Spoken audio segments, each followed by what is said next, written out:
Hello everyone, welcome to Redmen TV. I'm Steve, and yeah, look, I'm in my kitchen again. This time it is 20 past 11 in the evening, so even you can forgive us for not being in the office or the studio for this one. Everything breaks when I'm in my kitchen, that in terms of transfers, and also usually when I'm cooking things or making things or trying to fix things. Often things end up broken as well, or more broken. Sometimes something's a little bit broken and I make it worse. Anyway, it's absolutely fine. I'm here to bring some updates, of course, on Liverpool's transfer deadline day potential activity, with some major news dropping both on the pursuit of Alexander Isak and Marc Guéhi. I'm going to go first with Alexander Isak. According to David Ornstein of The Athletic, after our good friend Dave O.C. Copy, I think he give Dave a shout out in his tweet. That David says talks regarding Alexander Isak's potential move from Newcastle to Liverpool are ramping up ahead of tomorrow's transfer deadline. Newcastle have been proceeding with the scenario planning in recent days under the impression that the move will happen. Their hope is that a deal reaches around £130 million. There is no guarantee that Liverpool will hit that number.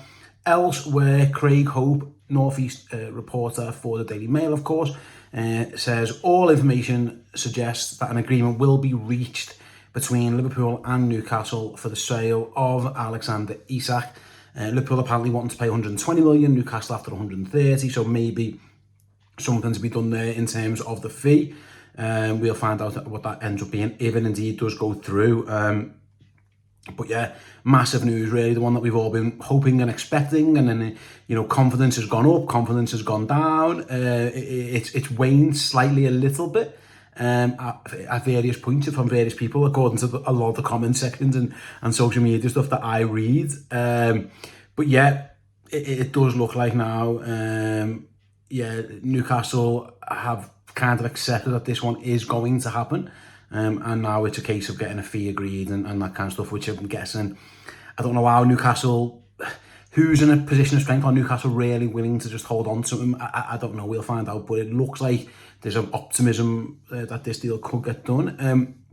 Interestingly enough, Ben Jacobs, football reporter, who's got really good ties to the Middle East and especially to the Saudi football powers that be, I suppose, for lack of a better phrase, he said Liverpool this evening have resumed their talks with Alexander Isak after Newcastle's owners indicated they are willing to sanction the sale. The final decision was made directly by Yasser Al-Rumayyan. Apologies if I mispronounced that name, I think I got it right. Liverpool, again, it goes on to say about the fee and all that kind of stuff. Liverpool may be prepared to pay around 120, Newcastle want 130, but it appears that this idea that Liverpool have waited for Newcastle to give the indication that the deal can be done, it looks like that indications have now been made, according to Ben's reporting, and Liverpool have got a nod, and therefore talks now continue about, again, getting the deal done, which is brilliant for Liverpool. Like I say, Arne Slot was asked about it, wasn't he? And he it was very coy after the game today, but this could turn out to be quite the August for Liverpool. Obviously, 3 wins out of 3 in the Premier League, the only team to do that, including big wins, actually, away against Newcastle even. Bear with me, it's 20 past 11, I'm tired. Beating Arsenal as well, of course. Even that Bournemouth win is looking better and better, given some of their performances over the last couple of weeks as well. And then if Liverpool, like I say, they already signed Leone, if they can go and get Alexander Isak, and we'll talk about Marc Guéhi in a moment, it could be quite the August / I know, well, technically it's September in about 35 minutes, but you get me point. It does feel like this one is ending potentially with Alexander Isak at Liverpool, which, if you'd have said that to me at the start of the summer, Liverpool are going to sign Isak, I thought it was a bit of a pipe dream. I always presumed for a while that Newcastle's owners would refuse to sell him. And that was the messaging for a while, wasn't it? And then Alexander Isak has effectively taken everything into his own hands. He's gone on strike, he's done everything he can to get the move. And listen, I know some people don't like it, and I get that, it wouldn't be nice if it was happening to you, but if you're Alexander Isak, you're probably thinking at the end it's justified the means. And if he gets this deal done tomorrow, which apparently it looks like it could happen now, he'll be fully vindicated in his own mind, I suggest, in getting the move to the Premier League champions. Like I say, the only perfect team in the Premier League so far, get that move done. Again, monumental, one of the biggest transfers in the history of football, really, this will be, if indeed it gets done. Not quite sure exactly on the fee, but Liverpool obviously splashed the cash to get Florian Wirtz earlier in the window, and now they're going to get Alexander Isak. It's a bit like fancy football or something. It's crazy, really. I mean, if you just said Liverpool are going to spend upwards of 230, 240 million pounds on just 2 footballers. That just it didn't seem feasible, but that apparently is going to be the case. It is worth mentioning, Liverpool have sold very, very well, and they've raised a lot of money through sales. So again, net, it's not going to be ridiculous amounts of money. But in terms of actual outlays on footballers, 2 of the biggest outlays of all time. Obviously, it will be 2 British transfer records broken in the same summer by all teams Liverpool. We just never really thought you'd see the day. But that's where we're at with on Isak so far. Absolutely incredible. That isn't it though, because there's more. Let's talk then about Marc Guéhi. Fabrizio Romano reported before Liverpool are pushing to sign Alexander Isak as well as Marc Guéhi. It's worth mentioning we'll talk about Joe Gomez in a moment, because there's still a little bit of uncertainty about where Joe Gomez is at, and AC Milan, it looks like are definitely in the market to try and sign him. Whether that goes through or not, time will tell. I know James Pearce reported earlier it's a bit iffy, but we'll touch upon that in a moment. Let's talk about Marc Guéhi. According to various reports, I'm going to go with Lewis Steele for this one of the Daily Mail again, a friend of the show. Liverpool are getting closer to an agreement with Crystal Palace to sign captain Marc Guéhi. I'm told tonight that there's a good chance of the deal happening.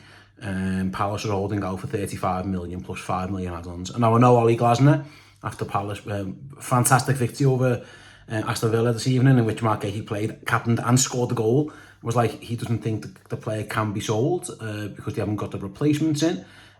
He also, though, admitted there's a different stance at the club, and he understands the club's point of view. Can they lose Marc Guéhi for free next summer? Probably not, would be the answer. So I know they are in the market, centre halves and stuff like that, so maybe that is changing things as well. But it does appear, like I say, that Marc Guéhi potentially is on his way to Anfield as well. And I'm just thinking, Alex Crook, by the way, I'm just reading here, sorry, live here. Alex Crook of TalkSport, chief football correspondent, is also saying Liverpool are hopeful of getting the deal done for Marc Guéhi as well. Isak, Guéhi, obviously Kostas Tsimikas' move was announced this morning. He's joining Roma on loan. So the deadline's 8, it looks like. Isak is edging towards being done. It apparently seems, according to various reports, that Marc Guéhi's deal as well could be underway, which is ridiculous, really, if you think about it. Obviously, Palace need to come up with a decision on that one themselves. It appears it looks like Guéhi's ready to make the deal, make the move. Palace, there seems to be a little bit of a civil war at times between Ollie Glasner, Steve Palace, and the businessmen there. You've got to believe that the deal will get done. I think that much money you're not just going to leave on the table, so I think that one probably is going to get done as well. And then the final one then is about Joe Gomez, and we'll see if Joe Gomez ends up going to AC Milan. According again to reports, I've got Fabrizio Romano here, but it's been reported by other outlets as well. AC Milan are confident that they'll be able to agree terms with Liverpool to sign Joe Gomez. Liverpool apparently will be willing to sanction that move if they get the deal over the line for Marc Guéhi. They won't sell it if they don't, which again is a completely logical explanation. For what's worth, for Gomez, fantastic. Only one today, thought he was brilliant. Helped Liverpool get over the line with some amazing defending, like he often does. Joe Gomez, I don't think anyone's ever doubted Joe Gomez in terms of quality, really. He had a few iffy moments at times, but it's usually been more fitness related for Joe. But if Liverpool can get Marc Guéhi in, having already signed, of course, Giovanni Leone, I'm not sure they need 5 centre-backs. So, and listen, if they say to Joe, listen, you're now 5th choice in the pecking order, you're probably not going to play. And he gets the opportunity to go to Milan and try something new, go and play for a top football club, of course, one of the premier clubs in European football, and try new culture. I think Liverpool would respectfully agree to that one. I don't think Joe will be getting pushed out the door. I'm guessing it will be his decision. But it would make sense at that point, like I say, as a fan, you always just want more players at your club. The more the better, because you'd always worry about injuries and suspensions and all these different competitions, but there's also a human side to it, and I do think, if Joe was going to be told, listen, you're going to definitely be behind Marc Guéhi in the pecking order, he's already probably 3rd choice at right back, his other position as well, and obviously it looks like Frimpong's meant to be back after the international break.